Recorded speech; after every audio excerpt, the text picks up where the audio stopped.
শনিবার আইজিএম হাসপাতালে বেসরকারি নিরাপত্তা কর্মীরা এক রোগীর পরিজনদের মারধর করে ছিনতাই করার চেষ্টা করার অভিযোগ ওঠে।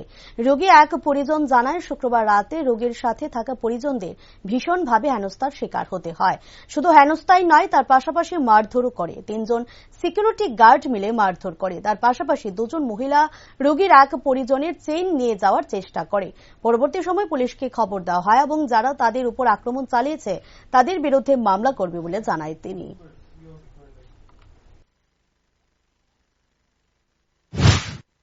আমার বাইরের ঘরে রয়েছি, কালকে অসুস্থ পেশেন্ট আসলো, আমরা 2 বোনে রয়েছি।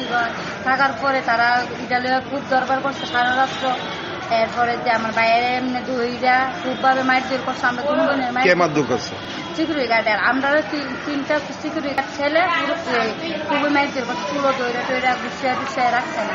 সকালবেলা সবাই কি পুরুষ আসলো না মহিলাও আসলো? মহিলাও আসলো, আর 2টা মহিলা খুবই যন্ত্রণা করছে কালকে থেকে। যে আজকে এই 2টা মহিলা আমার বোনের চেন লইয়া টানাটানি করছে। চেন কি নিচে না চেনটা নিতে পারছে না। আমার বোনের দইরা ডাক্তারের রুমে গিয়ে খুলে নিচ্ছে। এখন কি আপনারা পুলিশে জানাইছেন নাকি? আমরা পুলিশে জানাইছি। কোন থানাতে? ওই মহিলা থানাতে। পুলিশ আইসেনি? না, আইসে না, আইব না, আইসে না। আপনারা কি কারোর বিরুদ্ধে অভিযোগ করবেন? আমরা অভিযোগ করতে চাই, যারা আমরা মাইজে বসে তারা সিকিউরিটি গার্ডের বিরুদ্ধে। কতজন আসলো? প্রায় তারা 30-40 জন আসলো। মানে আইজিএম এ কারে নিয়ে আইছেন বা কি কারণে? ছোট ভাইয়ের বউরে নিয়েছি। মানে গর্ভবতী নাকি? গর্ভবতী বাড়িটা কোন জায়গায়? বাড়ি সামনে। আপনার ভাইয়ের বউয়ের নাম কি? সোনালী দাস।